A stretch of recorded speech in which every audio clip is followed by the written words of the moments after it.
Bonjour, chers élèves. Dans cette vidéo, on va voir les premiers travaux pratiques du système d'exploitation. Donc, on va commencer par la première question. Cette question, on va créer une arborescence dans le disque local T. Donc, on va commencer par le disque local T. Après, on va créer trois dossiers, base données, programmation et tableur. Et dans chaque dossier, on va créer deux sous-dossiers. Donc, par exemple, dans le dossier base de données, j'ai créé un sous-dossier Oracle et Access. Dans le dossier programmation, j'ai créé deux sous-dossiers Python et Java. Et dans le dossier tableur, j'ai créé deux sous-dossiers Excel et OpenCalc. Allez-y, on va continuer. Et on va commencer. Allez-y, on va commencer. Donc, je clique sur ce PC. Je choisis disque local T. Et dans le disque local T, je clique sur le bouton droit de la souris, nouveau dossier. Donc, premier dossier s'appelle base de données. Base de données.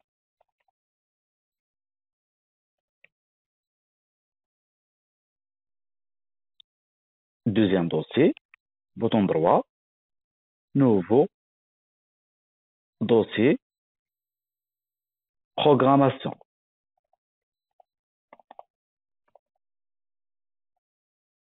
Troisième dossier, bouton droit, nouveau dossier, tableur.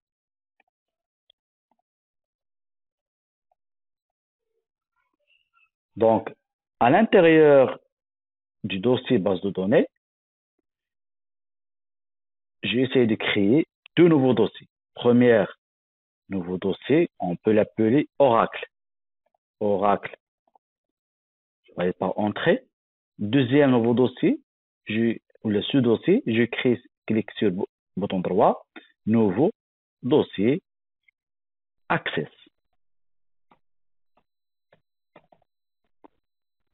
Maintenant, je retourne au dossier programmation et à l'intérieur de ce dossier, c'est la même chose, nouveau dossier, bouton droit bien sûr, nouveau dossier, Python.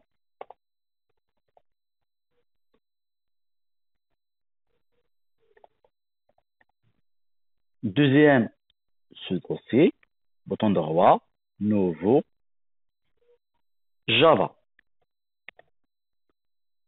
Et on a terminé le deuxième dossier. Troisième dossier, tableur. J'ouvre le tableur avec double clic, bien sûr. Bouton droit, nouveau dossier, Excel. Bouton droit, deuxième nouveau sous-dossier, OpenCalc.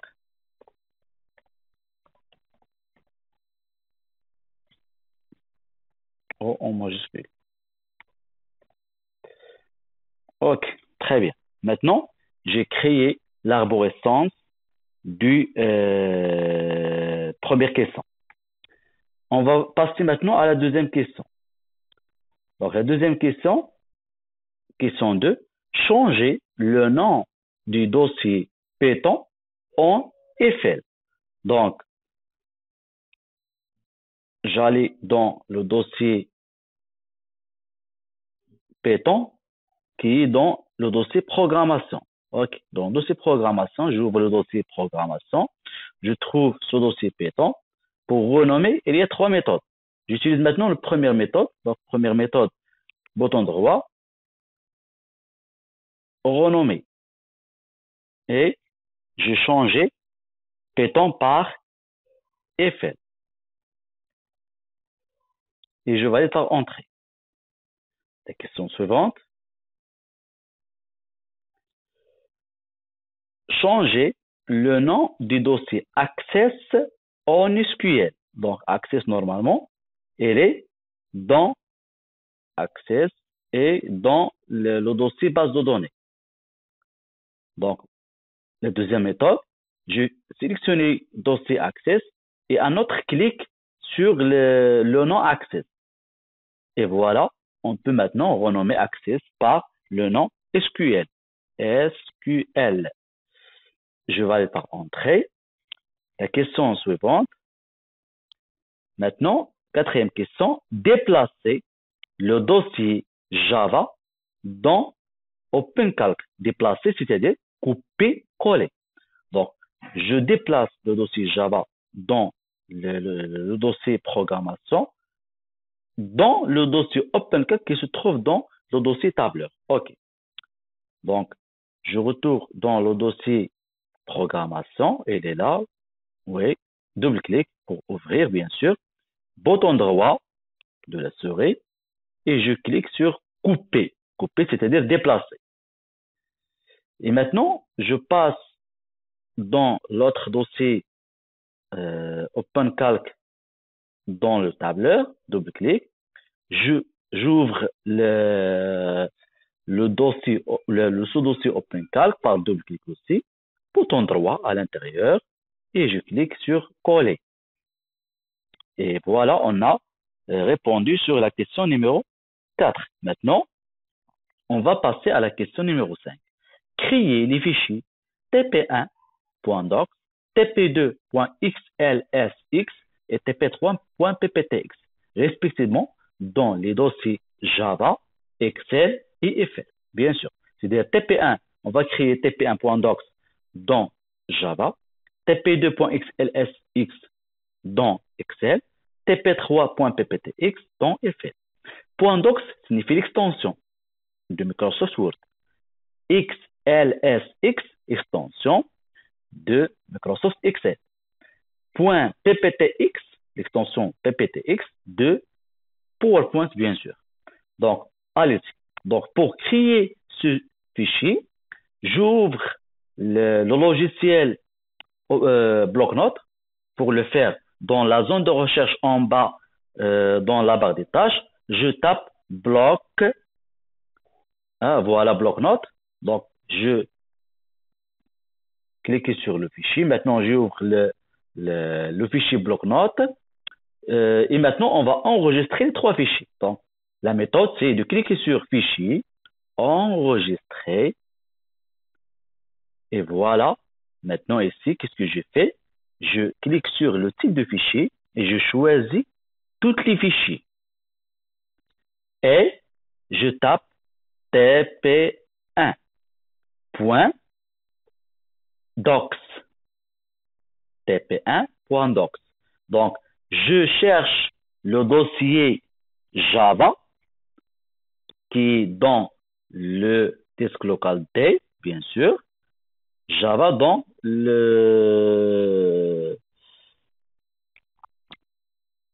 le OpenCalc, parce qu'on a fait la question 4 déjà déplacer dossier Java dans le dossier OpenCalc. Donc OpenCalc dans tableur, OpenCalc, et voilà, je trouve le dossier Java. Donc j'ouvre aussi le dossier Java par double-clic et je fais enregistrer.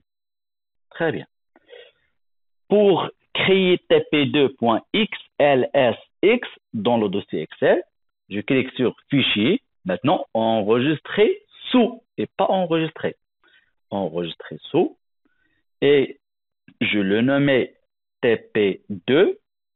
Je choisis tous les fichiers comme d'habitude. .xlsx.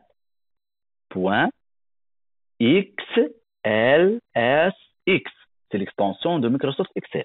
Et je enregistrais le TP2 dans le dossier Excel. Où est le dossier Excel? Il est dans le dossier tableur. Ici, tableur, je trouve Excel, double-clic, et j'ai enregistré le deuxième TP. Maintenant, troisième fichier. Fichier enregistré sous. Donc, maintenant, TP3. TP3. De la même manière, tous les fichiers, je choisis comme type tous les fichiers et j'ajoute ici à la fin de tp3.pptx, c'est-à-dire PowerPoint. Dans quel emplacement? Dans le dossier Eiffel. Je pense que le dossier Eiffel, il est dans le dossier programmation. Programmation, oui, il est là. Donc, j'ouvre le dossier programmation, voilà Eiffel, j'ouvre le dossier Eiffel et je clique sur enregistrer. Et on a répondu maintenant sur la question numéro 5. Maintenant, on va passer à la question numéro 6. Donc, la question 6, donc, qu'est-ce qu'on a dans la question 6? Modifie le contenu du fichier TP1 en ajoutant le texte Java est un langage de programmation. Donc, où est le TP1? Le TP1, normalement, il est dans le dossier Java. Où est le dossier Java? Il est dans le dossier OpenCalc, bien sûr, qui est un sous-dossier dans le dossier tableur. Donc, je passe maintenant au dossier tableur et dans le dossier tableur OpenCalc, Java, et je trouve TP1. Je clique sur TP1 pour ouvrir le fichier, bien sûr. Si vous voyez, c'est le fichier Word. Hein, et je tape la phrase suivante. Java est un langage de programmation.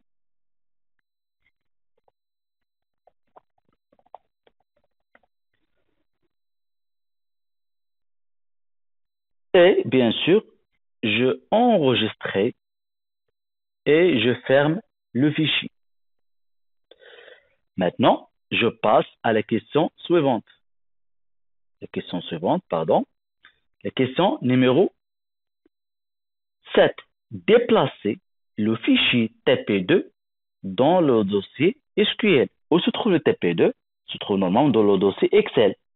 Donc, je passe dans le dossier Excel, normalement dans le dossier tableau, par double-clic. Donc, voilà, déplacer, c'est-à-dire copier-coller. Maintenant, j'utilise la deuxième méthode de copier-coller. Pour faire copier-coller, j'utilise les raccourcis clavier. CTRL X.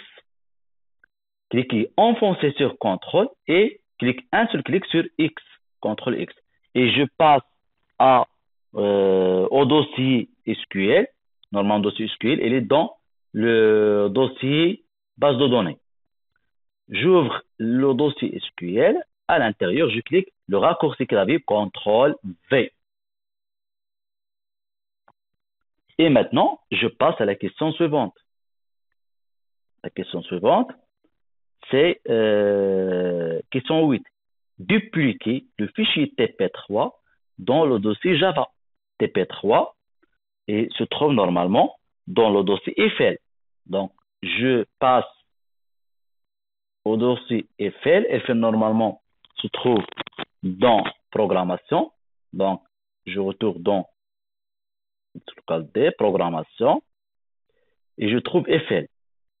Donc, dupliquer, c'est-à-dire copier-coller. J'utilise première méthode, bouton droit, sur le nom de dossier, bouton droit, et je clique sur copier. Et je passe au dossier Java, dans programmation, allez-y, dans le dossier normalement tableur, OpenCalc, et je trouve Java. Dans Java, qu'est-ce que j'ai fait? Bouton droit, coller. Et voilà, j'ai dupliqué le TP3 dans le dossier Java. Question numéro 9. Indiquer la taille du fichier, sa date de création et sa dernière date de modification. C'est la question 9. Donc, pour le faire, bien sûr, on parle ici du fichier TP3. Donc, pour connaître la taille, la date de création, sa dernière modification, je clique bouton droit sur le fichier TP3. Et finalement, dans le menu contextuel, vous trouvez propriétés. Donc, dans les propriétés du fichier, comme vous voyez, on a première la taille, c'est 0 octet parce que le fichier est vide. La date créée le mercredi 15 décembre à 23h, normalement, voilà la date.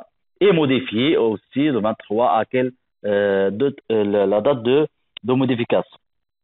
Donc, voilà la méthode pour connaître la taille du fichier, la date de création et la dernière date de modification. Maintenant, je passe à la question 10. Préciser le rôle des deux attributs, lecture seule et fichier caché. Donc, bien sûr, le rôle vous trouvez bien sûr ces deux attributs dans le menu contextuel, bouton droit, menu contextuel, propriété. Et vous trouvez ici caché et lecture seule. Donc, le rôle de l'attribut lecture seule, c'est de mettre l'accès à l'utilisateur de ce fichier, de lire seulement le contenu de ce fichier, sans modifier son contenu. Hein. C'est-à-dire que les utilisateurs n'ont pas le droit, hein, ils n'ont pas le droit de modifier le contenu de ce fichier. Le deuxième attribut caché, c'est de masquer le fichier concerné. Donc, voilà le rôle de caché, c'est de masquer le fichier. OK, voilà les deux attributs. La question 11, créer un raccourci vers le TP, le fichier TP1 sur le bureau. Donc, TP1, normalement, se trouve dans le fichier Java. Donc, on va passer au fichier Java, pardon, se trouve dans le dossier Java. Donc, on va passer au dossier Java, on va voyer TP1 pour créer un raccourci sur le bureau. Donc, on utilise cette méthode, donc bouton droit, envoyer vers, bien sûr, menu contextuel, envoyer vers, bureau, créer un raccourci. Et si on va passer dans le bureau, donc vous trouvez ici le raccourci voilà le raccourci de TP1 dans le bureau. Donc merci pour votre attention.